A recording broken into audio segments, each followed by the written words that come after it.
On va faire de la raquette tantôt. Ben, le spot. Hey. Voyons, on a le spot. Tu m'as l'air. Alors, à voir, ça démarre. Je te laisse regarder sur ma page, chérie. Voilà, à voir, on est en direct. J'ai toujours un petit doute quand je passe par Zoom, mais il semblerait qu'on soit en direct. Donc, en tout cas, bonjour, je suis ravi de vous retrouver sur ma page. Et aujourd'hui, je suis entouré de deux femmes. Une, vous ne la voyez pas encore parce qu'elle est à côté de moi, et l'autre en face, vous la voyez, voilà. Je suis là, je réapparais. Avec Anne-Chantal, mon épouse, et nous avons une invitée québécoise, c'est Mélissa. Coucou Mélissa, tu vas bien? Coucou. Oui, ça va bien, vous deux aussi? Oui. Oui, très bien. Pour nous aussi, oui. Un moment bien occupé, mais ça se passe très bien. Nous allons à Bruxelles demain pour un événement, et voilà, nous réjouissons beaucoup aussi. Et nous allons voir notre mentor commun, Martin Latulippe, en l'occurrence, qui va faire un petit passage à Bruxelles. Oui. Wow! Alors, on avait envie de t'inviter pour ce Facebook Live, et peut-être pour des raisons qui sont chacun les nôtres. Mais Anne-Chantal, tu veux commencer? Pourquoi tu as envie qu'on invite Mélissa? Alors, moi, j'avais envie de t'inviter parce que pour moi, tu es une personne très, très inspirante. Inspirante par rapport à ton succès, mais aussi inspirante par rapport à ton attitude, dans le sens où, tu me donnes souvent l'impression de t'amuser, de rire beaucoup, et je trouve que ce n'est pas forcément ce qu'on imagine en lien avec l'entrepreneuriat, où j'entends beaucoup de femmes, je fais partie d'un groupe de femmes entrepreneurs, où c'est plutôt on tire la langue pour y arriver, c'est dur, il y a beaucoup de contractions, etc. Et chez toi, j'imagine que tu as quand même des contractions, mais je vois beaucoup l'expansion, et ça, pour moi, c'est super inspirant. Voilà. Et en fait, okay, super. Moi, j'ai envie d'ajouter quelque chose. Si tu es encore prêt à encore entendre un peu plus. Voilà, moi, j'étais aussi réjoui de voir et de t'inviter. Parce que, tu sais, je dis souvent dans mes ateliers, notre plus grande prison, c'est la peur du regard des autres. Et au fond, c'est ce qui nous empêche d'être ce qu'on aimerait. Et je trouve que tu es justement quelqu'un qui arrive à vivre dans la matière tes multiples talents, tes multiples facettes, et que tu arrives voilà, à les incarner. Et au fond, voilà, quel que soit le regard des autres, tu oses faire ce que beaucoup n'osent pas. Et dans ce sens-là, je trouve que tu es inspirante. Et aussi parce que même si tu es une femme d'affaires qui a beaucoup de succès, tu es beaucoup plus que ça. Et ben, avoir trois enfants, les élever seuls, de affaires personnelles, enfin, toutes ces multitâches que tu peux avoir, que ce n'est pas si simple, et que tu oses montrer que cette vulnérabilité, de cet inconfort que ça peut générer parfois chez toi, et comment est-ce qu'on essaie de faire avec le mieux possible. Enfin, je trouve que tu l'exprimes magnifiquement bien, et ma perception, c'est que ça parle à beaucoup de femmes, en tout cas quand tu peux l'exprimer ainsi. Mon Dieu, c'est gentil tout ça. Je reçois tout ça, c'est très, très, très gentil. Merci à vous deux. Ben, écoute, voilà. Donc, peut-être, Mélissa, si tu veux dire 2-3 mots sur qui tu es, comme ça permettra aussi à ceux qui ne te connaissent pas encore, ou voilà, à savoir un peu, au-delà de ce qu'on vient de dire là, comment tu te définirais? Je sais que c'est toujours réducteur, tu dois se définir, mais enfin, avec le moi, toi. Mais en fait, effectivement, j'essaie maintenant de ne plus me catégoriser dans des cases précises parce que plus je l'ai fait, en fait, plus j'ai peut-être sous-estimé ou sous-utilisé ce que je suis, mes talents, mes forces et tout. Donc, oui, je suis une maman de 3 beaux enfants, entrepreneur évidemment, je suis la fille de mes parents, je suis une amie et professionnellement, en fait, je suis une coach d'affaires. Ça, c'est sur papier. Mais je suis maintenant plus une experte en paillettes. En fait, j'aide les femmes entrepreneurs, oui, mais les femmes aussi à trouver ce qui les fait briller, puis à le mettre en évidence, à le mettre au premier plan. Je pense que je suis un aide-mémoire pour leur rappeler qu'il n'y a plus rien ni personne qui doit les empêcher de briller. Donc, professionnellement, c'est assez large, mais c'est vraiment ce qui m'anime, ce qui m'allume beaucoup. Et puis, alors, je dirais que tu réussis, en tout cas, chez moi, tu réussis parfaitement. Oh, tant mieux. Cette aide-mémoire, justement. Tant mieux. Je suis comme un post-it, hein? Vous connaissez les post-it? Je suis comme un post-it, mais qui ne décolle jamais. Je suis toujours là, je vous rappelle. J'aimerais quand même pas te réduire à un post-it, Mélissa. Ça serait un peu réducteur, quand même, très réducteur. Mais c'est vrai que c'est ce que je partageais. Cette inspiration. Moi, tu me donnes de l'élan et tu me permets de retourner dans mon cercle lumineux, de retourner de poser des actions. Voilà. Tant mieux. C'est vraiment le message des paillettes. C'est ce qui doit être, en fait. C'est de se rappeler cette lumière-là, de se rappeler cette folie-là aussi, parce que, vous l'avez dit d'entrée de jeu, on a tendance à l'éliminer, on a tendance à la mettre de côté, parce que de quoi on va avoir l'air, qu'est-ce que les gens vont dire. L'entrepreneuriat, les affaires, ça doit être sérieux, alors que pour moi, la vie, c'est un jeu. À tous les jours, ça doit être un jeu. Quand je retombe justement dans Marie-Mécop est ici ce matin, ma grande amie Marie-Mécop qui est assise devant la fenêtre. Gabrielle est en pyjama de l'autre côté. Puis c'est comme ça, notre vie. Nous, oui, les filles qui sont là. Donc, nous, on a décidé, en fait, on s'assemble beaucoup pour ces raisons-là parce que je me dis, justement, on a tellement de difficultés au quotidien. On peut avoir des incertitudes, on peut avoir des doutes. Si ça ne devient pas une partie de plaisir, cette vie-là, ces journées-là, ces semaines-là, pourquoi est-ce qu'on fait ce qu'on fait, en fait? Pourquoi est-ce qu'on se réveille le matin pour continuer de faire au lieu d'être? Puis pour moi, ça ne fait pas de sens, en fait. En même temps, ce n'est pas toujours simple. Ce que je veux dire, je t'écoutais hier et tu disais de se reconnecter à ses rêves d'enfant. Et moi, mes rêves d'enfant, j'y crois qu'ils ont été cassés tellement fait avec des femmes, je ne suis certainement pas la seule, qui n'arrivent plus, où il y a eu tellement de couches par-dessus qu'on n'arrive plus à s'y connecter. En fait, on ne croit plus en nos rêves et on ne nous enseigne pas à y croire non plus. On nous dit, j'aime beaucoup Walt Disney, hein, je ne vous serais pas étonnée de savoir ça, j'aime tous les films de Walt Disney, je les connais par cœur. Moi, j'ai été élevée avec des films de Walt Disney et on encourage les enfants dans cet univers-là, puis à un moment donné, c'est stop, tu n'es plus dans un conte de Walt Disney, alors que moi, je pense justement que cette magie-là doit se poursuivre bien au-delà de l'enfance, mais pour ça, il faut réussir à se reconnecter. Moi, je m'inspire beaucoup de mes enfants. Moi, si mes enfants décident, Emma Rose est très, très imaginative, elle décide qu'elle écrit un livre un après-midi, elle s'assoit et elle écrit un livre. Elle ne se pose pas la question, est-ce que je devrais le faire? Est-ce que les gens vont dire que je ne suis pas une auteure? Non, elle le fait, point. Si elle décide qu'elle fait un bracelet parce qu'elle veut faire des bracelets, là, c'est ainsi, elle est massothérapeute. Donc, elle a fait un horaire avec ses plages horaires disponibles. Elle a appelé mes parents, elle a appelé plein de gens de mon entourage pour dire « Je suis disponible si vous voulez que je fasse un massage. » Mais elle ne se pose pas la question. Puis, nous, en vieillissant, on se pose continuellement des questions alors que souvent, la réponse est là, toute faite.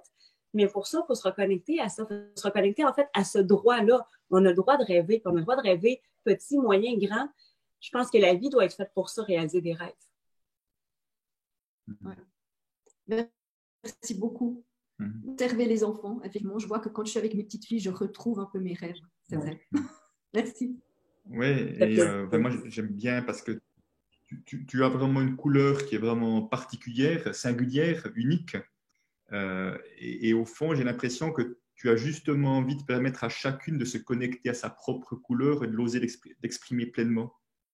De ne oui, en fait, Vas-y. Oui, en fait, quand j'ai créé Paillettes Inc., c'était un programme d'affaires. Tu sais, à la base, là, c'était vraiment d'aider les femmes entrepreneurs, mais je me rends compte au fil du temps, depuis, ça fait maintenant 4 ans que je fais ça, c'est tellement secondaire. Oui, il y a le programme qui existe, puis oui, c'est ce que j'ai créé matériellement, physiquement, mais en même temps, c'est pas ça. C'est tellement... Moi, je vois des femmes se transformer de plus en plus. Je vois des femmes... Puis vous avez assisté à mes événements en France où vous avez vu en fait la folie qu'il peut y avoir. Des femmes se transforment littéralement, arrêtent de regarder ce que l'autre pense, arrivent habillées comme elles le souhaitent, se permettent de danser, se permettent de chanter, se permettent vraiment de se connecter à quelque chose qui malheureusement disparaît dans notre société quand on devient adulte parce qu'on nous dit que ça ne devrait pas être comme ça. Et moi, ce que je questionne sans arrêt, c'est pourquoi pas? Pourquoi est-ce que ça devrait être toujours rigide dans un cadre? Pourquoi est-ce que justement on se définit par notre statut professionnel, notre statut d'adulte, en fait, alors que finalement, ben, la vie, c'est juste le privilège de se réveiller à tous les matins puis de se dire qu'est-ce que j'ai envie de faire de cette journée-là? Et si on passe notre journée à être dans un état qui est on doit faire des obligations, je dois être comme ça, on attend ça de moi, mais moi, je veux faire quoi de cette journée-là? Puis c'est en fait ce que j'essaie le plus possible d'inculquer aux femmes. Quand on entre ça, ensuite, on devient la personne qu'on a envie d'être. On devient la femme qu'on a envie d'être, on devient l'entrepreneur qu'on a envie d'être, on devient l'ami qu'on a envie d'être, mais tout ça passe par j'ai une nouvelle journée devant moi, qu'est-ce que je veux faire de cette journée-là? Est-ce que je vais en faire de la magie ou je vais en faire quelque chose qui va ressembler à celle d'hier, celle d'avant, celle de l'année passée, celle d'il y a 10 ans? Et alors, est-ce que tu attires au départ des femmes qui sont déjà comme toi ou au fait qu'ils ne le sont pas justement, mais qui aspirent à tendre vers quelque chose qui ressemble à du Mélissa?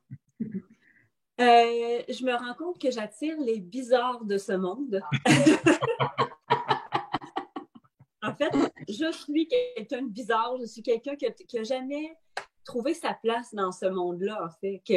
J'avais des amis parfaitement normales, mais j'étais toujours très différente. Je me disais toujours, mais comment c'est qu'elles ne se posent pas les mêmes questions que moi? Donc, j'ai l'impression souvent que je m'adresse à celles qui n'ont pas été entendues. Donc, les gens, Marie-Mécotte me corrige en disant les gens spéciaux. Les gens qui ont toujours essayé de fonctionner dans ce monde conventionnel-là, ce monde fonctionnel-là, en se disant, mais c'est pas ma place, c'est pas ça que je veux, j'ai pas envie de ça, mais qui n'ont jamais osé dire. Donc, les transformations que je vois en ce moment, c'est des femmes qui, oui, vont se permettre d'arriver au même stade que je suis rendue, dans le sens où on se préoccupe pas vraiment de ce que les gens pensent, mais il y a aussi les femmes qui n'ont jamais osé être qui elles sont, qui sont parfois même très introverties, qui n'osent pas trop aller vers l'autre et qui, à la fin d'une année paillette, à la fin d'un programme, deviennent carrément la meilleure version d'elles-mêmes parce qu'elles enlèvent des couches. Tantôt, tu en parlais, Anne-Chantal, on a tellement de couches par-dessus tout ce qu'on est, en fait, que là, elles enlèvent des couches. Il y a des transformations physiques. C'est fou parce que c'est un programme d'entrepreneuriat. Et à la fin, je pense entre autres à Céline Lessard, c'est une de mes clientes. Céline, c'est une comptable qui est presque cinquantaine ou déjà dans la cinquantaine, qui n'osait même pas mettre une photo d'elle parce qu'elle ne s'aimait pas, parce qu'elle avait pris du poids avec les années, prenait plus soin d'elle, de ses cheveux. Maintenant, Céline a les cheveux, elle a des mèches roses. Elle se maquille, elle prend du temps pour elle, elle s'habille comme elle souhaite, mais elle est devenue la personne qu'elle a envie d'être. Puis cette semaine, elle a mis une photo d'elle. Elle est magnifique. Mais vraiment, il y a une transformation physique parce que ce que je leur dis tout le temps, c'est que tu n'as pas le droit de te cacher. Tu n'as pas le droit de cacher qui tu es. Tu n'as pas le droit de te cacher toi sous des vêtements trop amples. Tu n'as pas le droit de te cacher dans le fond de la salle et qu'on ne te voit pas. Tu prives les gens de ta lumière. Tu n'as pas le droit. On a tous été dotés de quelque chose de particulier. On est né, je pense, pour briller, pour vrai. Et quand on s'éteint tranquillement parce qu'on s'éloigne de qui on est, on s'éloigne de nos valeurs, je trouve que c'est un gros sacrifice de faire ça. Alors qu'on devrait justement toujours être, pas de l'avant-plan, mais être qui on est.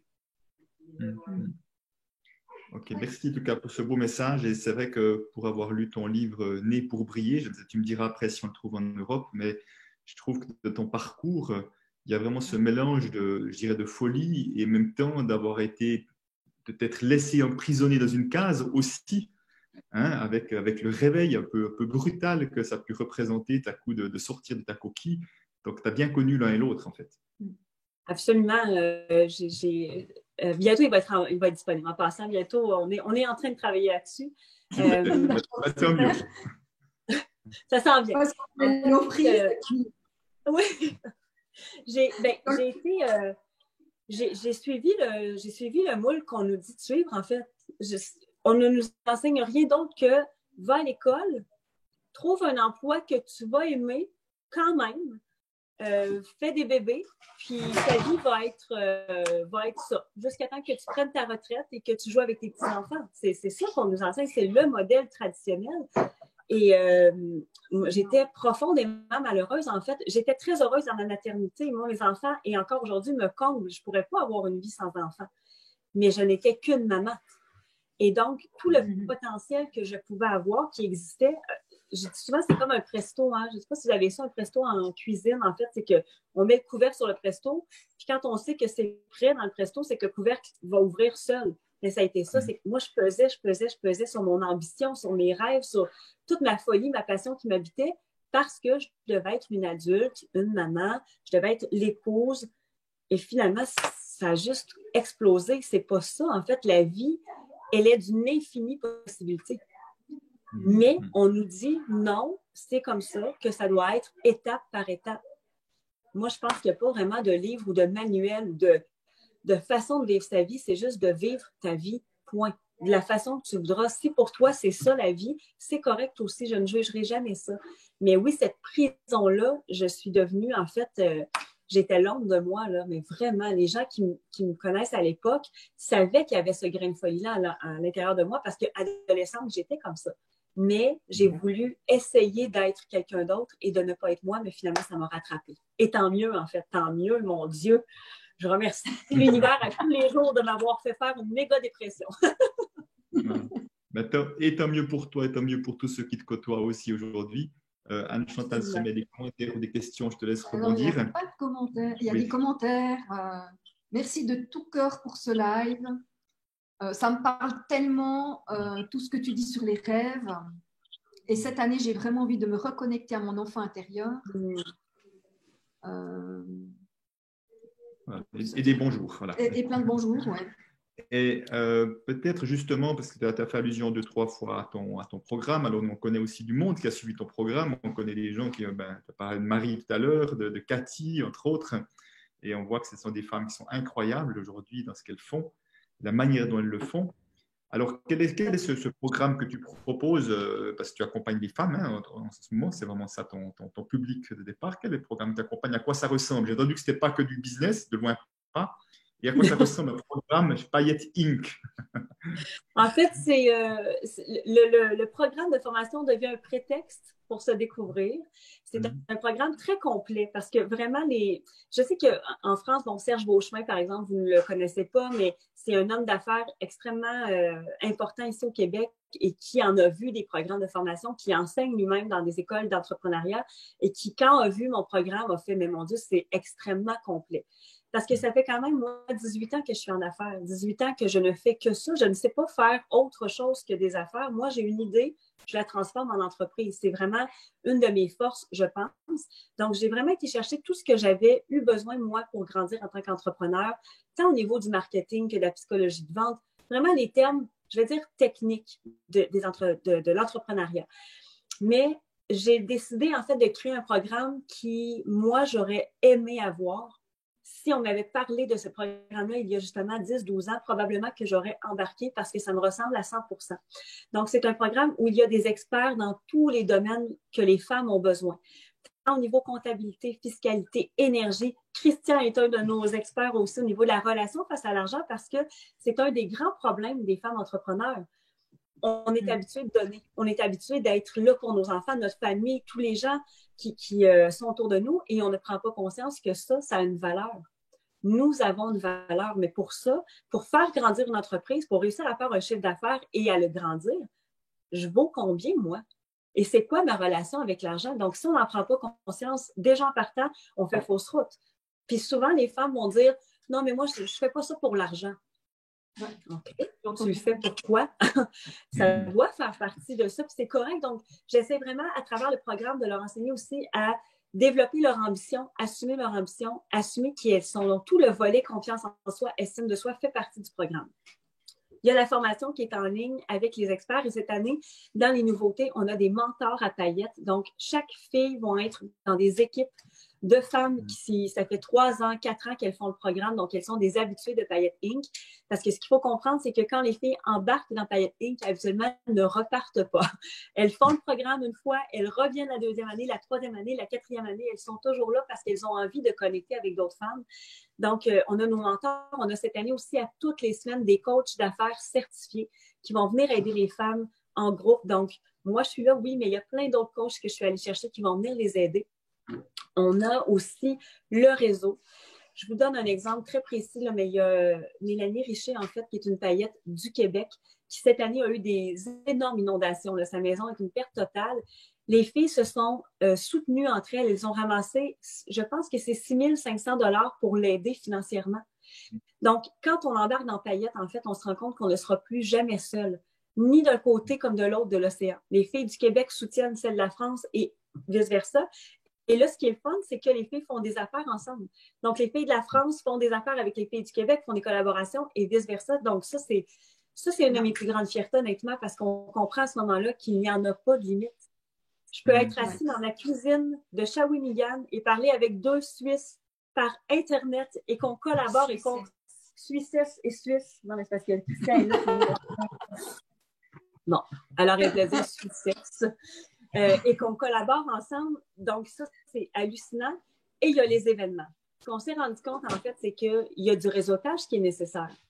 Mais du réseautage, aller dans un 5 à 7, je sais que c'est pas la même chose pour vous.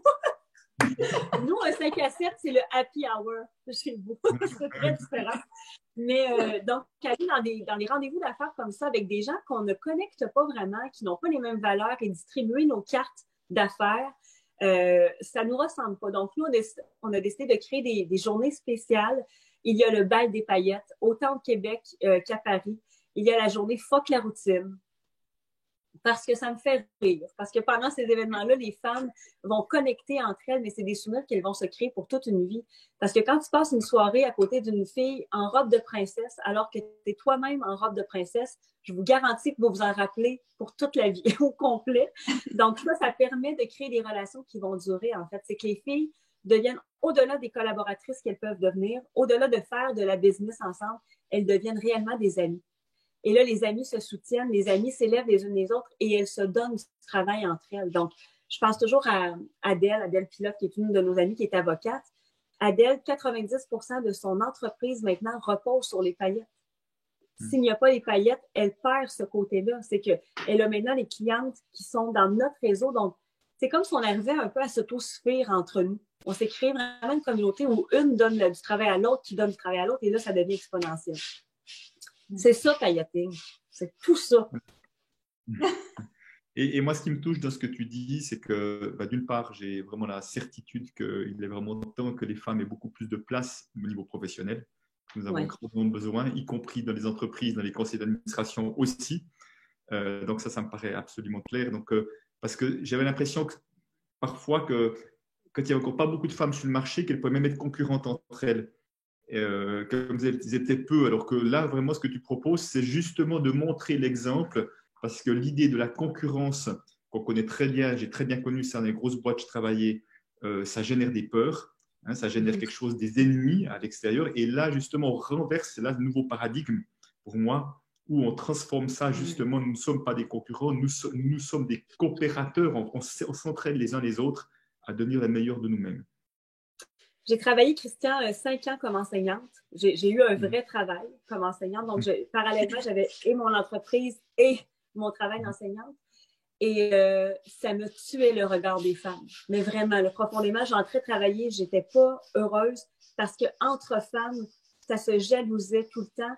Et je me disais, mais pourquoi est-ce que rapidement, on tombe dans cet état d'esprit-là? Et je regarde ma petite fille, justement, et dans la cour d'école, c'est déjà commencé, là. Elle a 9 ans, 10 ans. Les petites filles déjà commencent à se mettre en groupe pour être contre une, puis la semaine d'après, c'est contre l'autre, parce que c'est imprégné en nous. Il y a réellement un sentiment de jalousie, de compétition. Puis je me suis dit, OK, comment est-ce qu'on peut essayer de renverser ça? Et honnêtement, je n'ai jamais vu autant de coopération et de bienveillance entre femmes que depuis que Paillettes Inc. existe. C'est une autre de mes plus grandes fiertés, c'est que maintenant, et ça correspond au message, une paillette, c'est beau. Ça, on la voit, on la remarque bien, ça brille rapidement. Mais s'il y en a plusieurs, on attire encore plus l'attention. Et quand la journée où les femmes vont comprendre qu'on a ce pouvoir, cet infini pouvoir-là, parce qu'on est différentes des hommes, on n'est pas meilleurs, mais on dirige différemment, on pense différemment, et si on utilise cet avantage-là d'être ensemble, le monde est à nous, là. Mais vraiment. Comme les Spice Girls. Même chose.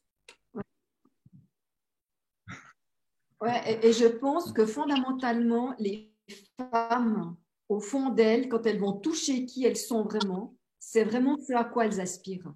C'est cette bienveillance, cette collaboration. En tout cas, moi, je fais partie d'un groupe de femmes entrepreneurs ici en Suisse, hein, et je sens ça dans toutes les réunions, qu'il n'y a pas n'y a ni compétition, ni jalousie, ni rien du tout. Et plutôt, on construit ensemble, quoi. Et ça, je trouve que c'est, en tout cas pour moi, c'est très porteur et ça me donne envie de poursuivre. On dit quand il y a de la compétition, c'est un peu moins joyeux. On entre dans le forcing, en fait. Oui. Et la journée où tu comprends qui tu es et où tu découvres ta véritable valeur, tu n'as plus à avoir peur des autres. Donc, la jalousie arrête.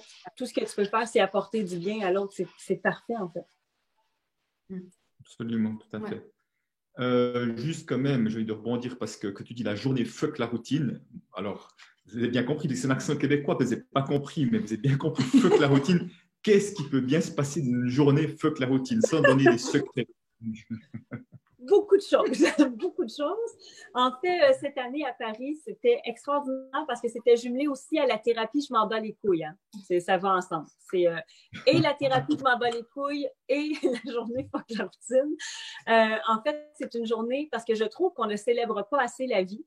Donc, au Québec, on le fait un lundi parce que les lundis ne sont jamais très aimés dans la vie, mais nous, on a décidé que les lundis, ça méritait d'être festoyé et d'être festif. Donc, c'est une journée où les filles connectent entre elles, mais il y a des spectacles, il y a des défis à faire pour justement arrêter de se soucier de ce que les gens pensent.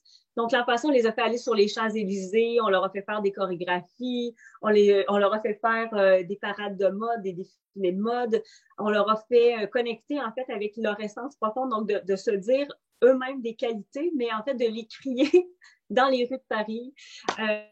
Donc, on a jumelé tout ça et on a fait ensuite un get-together. Donc, toutes les filles étaient ensemble.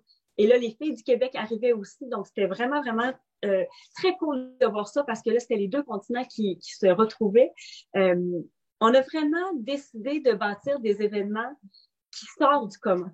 Même le bal des paillettes, il faut le voir pour le croire. C'est quand même, cette année, on était presque 500 femmes au Grand Rex, en plein centre de Paris, qui sont débarqués avec des robes de princesse, des robes de bal.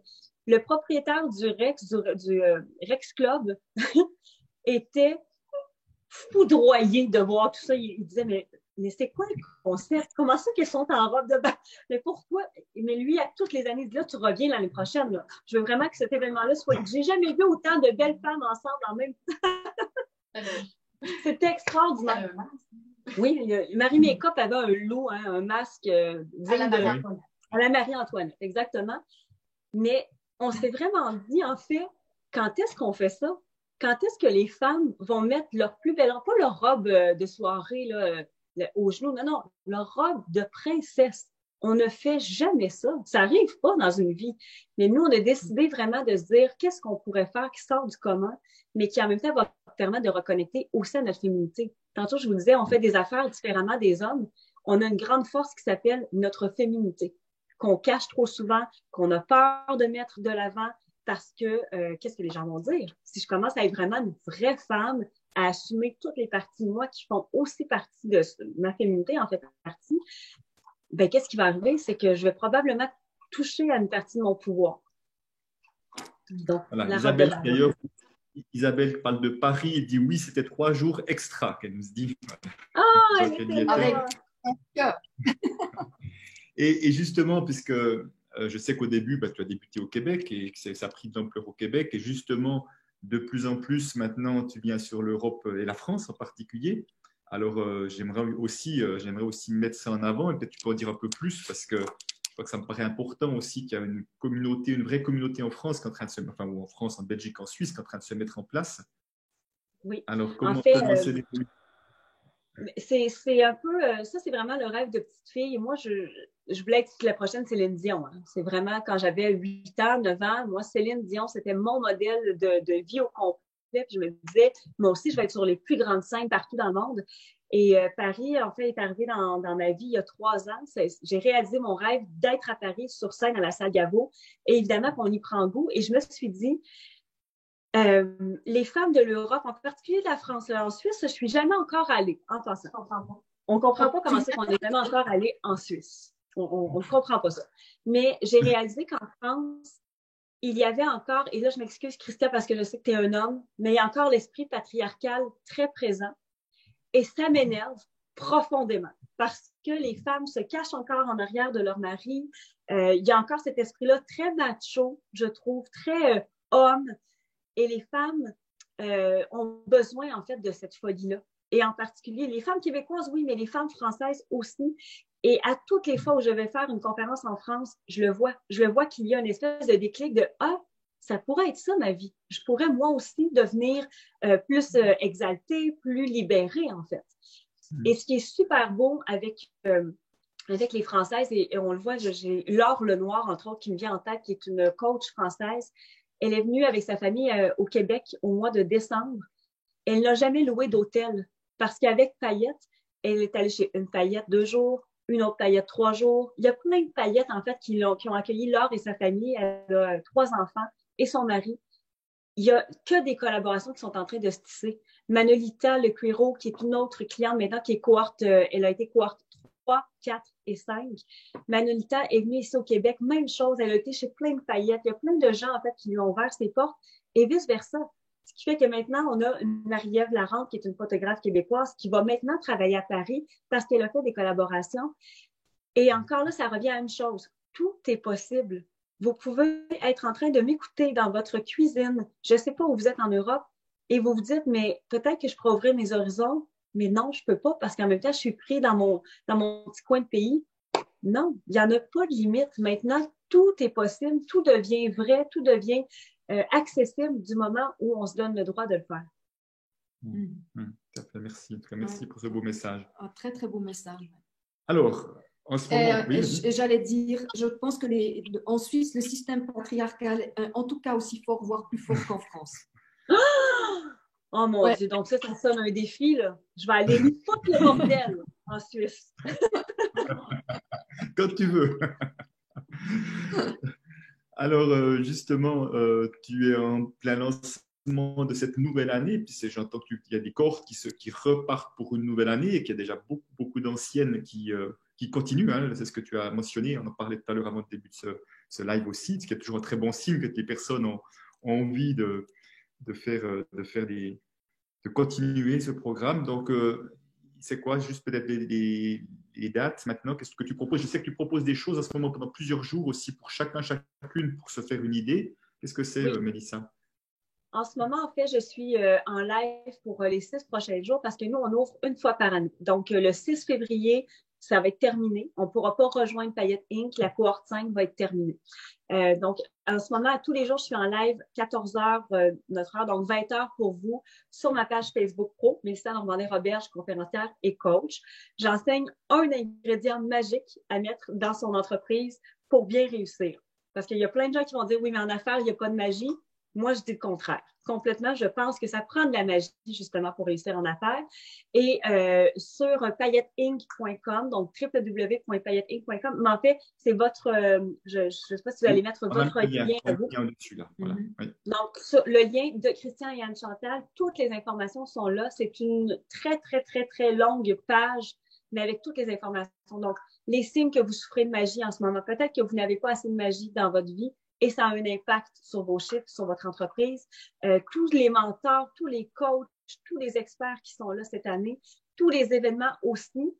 Je peux vous dire à vous pour l'instant, parce que je vais l'annoncer à 14h, mais je vais amener avec moi sur Paris, dans les prochains événements, 2 grands noms du Québec, mais qui commencent à se faire un nom en France. Nicolas Duvernois, entre autres, que vous avez rencontré avec moi au Cercle d'Excellence, qui est un très grand... Oui, très grand entrepreneur québécois. Il est à la tête de Pure Vodka, donc il va être sur la scène de Paris. Et Madame Danielle Henkel, la grande Danielle Henkel. Ça me donne des frissons partout. Qui, au Québec, est l'icône de l'entrepreneuriat féminin, vraiment. Ah oui, on pleure. À toutes les fois où Danielle Henkel est là, elle entre dans la pièce et on se met déjà à pleurer parce que c'est une dame d'une grandeur infinie. Donc, Madame Henkel va être là aussi sur la scène de Paris. Et cette année, la nouveauté qu'on a, c'est, bon, on a des coachs d'affaires à toutes les semaines pour aider les femmes, mais il y a 2 possibilités. C'est qu'on peut acheter Payette formule, je vais dire, ordinaire, dans le sens où il y a le programme avec tout ce qui vient avec. Et il y a maintenant la formule, comment on pourrait l'appeler, la formule upgradée, là, qui est peut-être un peu plus exotique, parce que cette année, on part aussi en voyage en Guadeloupe avec nos paillettes. Donc, vous pouvez aussi acheter cette formule-là à la fin de l'année, il y a un voyage avec nous, avec notre équipe, où on va faire plein de choses, dont méditer, dont rire, dont danser, les chakras, tout ça avec Marie-Mécop. Marie-Mécop va être là, évidemment. Et moi, en fait, là, quand je vous disais que j'ai créé un programme qui me ressemble, j'ai envie d'être avec des amis. Je veux juste avoir plein d'amis tout le temps autour de moi. Et on s'est dit, des amis sur le bord d'une plage. Oui, pourquoi pas? Donc, on a décidé d'offrir ça aussi cette année et on vous réserve plein de surprises, en fait. Là, je vous donne 2 gros noms qu'on va avoir sur les scènes, mais évidemment, il va y avoir plein d'autres personnes qui vont se joindre à nous. On risque d'avoir une année très magique, c'est le mot. Bon, dernière question qui me vient quand même. Est-ce que si on n'aime pas les Spice Girls, on peut quand même rejoindre Paillettes? Oui. Mais je tiens à dire, parce que je suis très, très honnête et transparente, j'ai fait beaucoup jouer Despacito de Justin Bieber. Donc, à toutes les fois où je fais des événements, Despacito joue. Évidemment que les Spice Girls, et je connais toutes les chorégraphies, donc je n'ai pas le choix. C'est un talent que j'ai d'avoir retenu les chorégraphies. Et comme j'ai toujours voulu me marier avec un Backstreet Boys, il y a aussi les chansons des Backstreet Boys qui jouent beaucoup. Donc, dans les playlists d'événements paillettes, il faut s'en attendre. Mais si on n'aime pas les Spice Girls, à la fin de l'année, on va les aimer parce que je vais vous en avoir parlé toute l'année. C'est correct. Ça va venir avec le temps. Et on aimera aussi les films de Walt Disney, si j'ai bien compris. Oh oui! Mon Dieu, on va ne vivre que pour ça. Et en plus, moi, en 2020, j'ai décidé que j'allais me marier. Donc là, on va assister probablement à mon mariage sur écran géant. Il faut savoir qu'à moins qu'il y ait un scoop que Mélissa n'a encore pas l'homme, mais elle va déjà se marier, mais l'homme va intervenir. Voilà. En fait, Christian va être mon célébrant avec François Lemay. J'ai déjà fait pour ma fille. Anne-Chantal va être la bouquetière. Quoi? Je n'ai pas entendu. Anne-Chantal va être la bouquetière. Avec la bouquetière. Et elle va distribuer les fleurs comme ça dans mon mariage. Ça va être extraordinaire. Marie-Mécop va être la chanteuse de mariage. Voilà. Ce sera pas possible. Voilà. J'ai déjà été le célébrant pour ma fille, donc je suis prêt à recommencer. J'ai adoré ça. Ah oui? Okay. Ouais. Parfait. Ça va être extraordinaire. Cas, ça va être mieux que le mariage royal de Kate et William. Ça, j'en suis sûr. Qu'il y aura plus de folie, ça, j'en suis sûr. Exactement. Voilà, en tout cas, merci Mélissa. J'espère que vous avez, en tout cas, après cet entretien, encore plus envie de découvrir le monde féerique, mais féerique et sérieux en même temps, hein, parce que c'est vraiment ça la force, c'est d'associer la magie féerique et à quelque chose de très concret dans la matière, qui est on va chacun contribuer à quelque chose de cette société avec sa couleur unique. Et le monde féerique avec des vrais résultats. Voilà, exactement. Et j'aime bien la manière dont tu amènes la paillette. Tu as la paillette, au départ, ça fait un peu bizarre. Et en même temps, la paillette pour briller, effectivement, oser briller. Vraiment, c'est tellement, tellement précieux. On pensait à toi l'autre jour avec Anne-Chantal, nous marchions dans la neige. Et il y a tous les cristaux de neige qui brillaient. Et c'est vrai que je me souviens que tu avais parlé de cette image-là. Et tout de suite, on a pensé à toi en disant, mais oui, c'est ça, au fond, nous sommes nés pour briller, comme le dit si bien ton titre, et pas pour autre chose. La nature, elle ne se pose pas de questions. Hein? La nature ne se pose jamais de questions. Est-ce qu'elle doit briller ou pas? Elle fait juste briller. Alors, c'est la même chose pour nous. Voilà, exactement. La rose est juste une rose, mais ce n'est pas de devenir une tulipe. Donc, elle est meilleure qu'elle veut devenir une rose. Exact. Donc, en tout cas, j'espère que vous aurez envie d'en savoir plus. Donc, vous cliquez sur le lien qui est au-dessus de ce live pour aller voir et déjà, ne serait-ce qu'écouter les conseils que va nous donner tous ces prochains jours, Mélissa. Moi, je te remercie d'avoir pris ce temps avec nous, de très honoré encore une fois de pouvoir avec toi aussi. Oui, merci beaucoup, Mélissa. Et merci à vous, je vous aime beaucoup. Mais nous aussi. Mais toi aussi, merci, Marie aussi. Marilyn aussi, on t'aime beaucoup. Voilà. Aussi, moi, je vous aime. Moi. Bye. Donc, voilà, merci en tout cas d'avoir pris ce temps et merci à toi et pour qui tu es. Et à bientôt, Mel. Au plaisir de se voir bientôt. À bientôt. Bye bye. Bye bye. Au revoir tout le monde.